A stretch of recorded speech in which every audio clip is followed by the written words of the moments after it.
The Driscoll administration announced their preliminary 2024 crime statistics.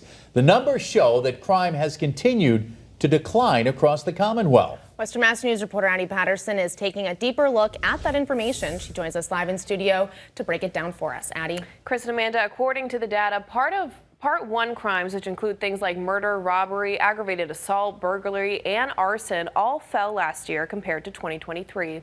Some significant highlights from the 2024 data: homicides decreased by 11.4% with 132 reported incidents. That's below the 5-year average of 146. Robberies fell by 8.6%, aggravated assaults dropped by 5.7%, and motor vehicle thefts saw a sharp decrease of 16.1%, and fraud-related offenses, including identity theft and welfare fraud, experienced double-digit declines.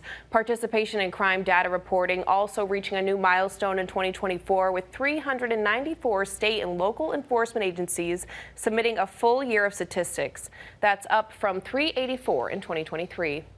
Back in 2024, the Healey-Driscoll administration invested more than $45 million in public safety initiatives, including violence prevention efforts, re-entry services, nonprofit security enhancements, and strategies to combat human trafficking and substance use disorder. The administration crediting those initiatives to the decline in crime across the state. Governor Maura Healey even sharing her feelings regarding these decreased crime numbers, saying, "This new data is encouraging and reflects the important work that law enforcement and community partners do day in and day out to keep the people of Massachusetts safe. We know there is always more work to be done, and we remain committed to bringing people together to continue to enhance public safety in communities across the state." For now, reporting live in studio, Addie Patterson, Western Mass News.